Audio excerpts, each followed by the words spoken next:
सभी को नमस्कार। करियर फर्स्ट चैनल पर आपका स्वागत है। डिक्टेशन लिखने के लिए तैयार रहें। Ready start.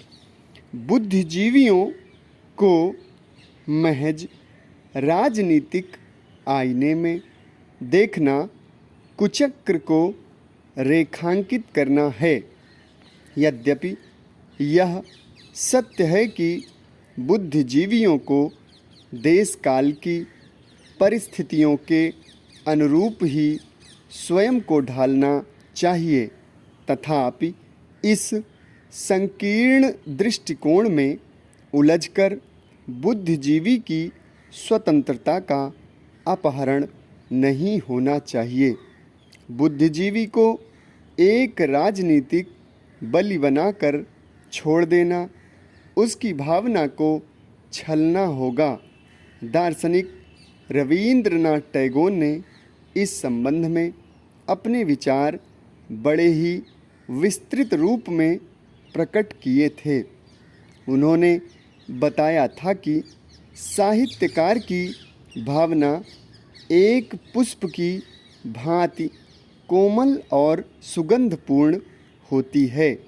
जिस प्रकार एक पुष्प अपने पूर्ण रूप में पल्लवित हो जाने पर समस्त दिशाओं में अपनी सुगंध बिखेर देता है और उसकी सुरभि से दिगंत सुगंधित हो उठता है, उसी प्रकार एक साहित्यकार अपनी कल्पना से कितनी ही असाध्य वस्तुओं को साध्य बना देता है।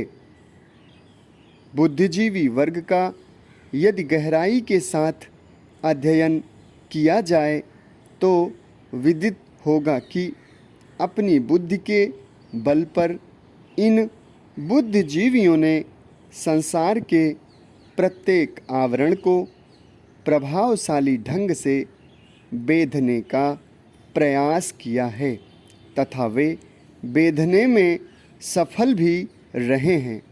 सर्वमुखी जागृति का शंखनाद भी इन्हीं बुद्धिजीवियों ने किया था। इस अभियान का उद्देश्य पश्चिमी बौद्धिक प्रभाव को समाप्त करना था।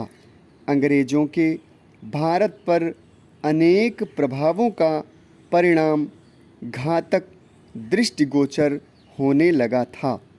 बुद्धिजीवी वर्ग ने जब उस परिणाम को समीप से देखने का प्रयास किया, तब तक वह वर्ग कांप उठा था। इससे स्पष्ट हो जाता है कि वह परिणाम निश्चित रूप से किसी अत्यंत भयंकर विनाश का एहसास था।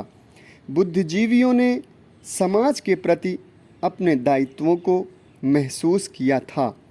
क्रमिक रूप से समाज सुधारकों ने भारत की गौरव गाथा का रस उदासीन भारतीय जनमानस के मस्तिष्क में संचारित कर विनाशकारी संकट से उबार लिया था।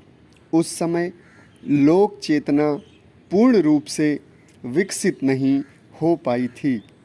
अनेक दूरदर्शियों और समाज सुधारकों के सत्प्रयत्नों से के फलस्वरूप भारतीय संस्कृति की धरोहर चटक कर टूटने से बचा ली गई थी।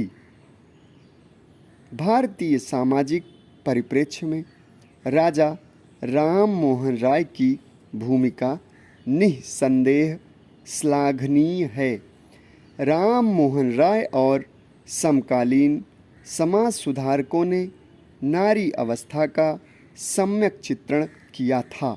इन समाज सुधारकों ने नारी की हीन अवस्था को नए नए आयामों में ढाला, जिन्हें देश के लोकमत ने अंगीकार किया है। विधवाओं के पुनर्विवाह का चलन और बाल विवाह का विरोध लगभग सर्वसम्मति से हो रहा था। इसका अर्थ यह नहीं कि वे सब सुधार व्यावहारिक थे, किंतु निर्विवाद रूप से यह कहा जा सकता है कि भारतीय लोकमानस ने इन सुधारों को 10 कदम आगे निकलकर गले से लगा लिया था। समाप्त।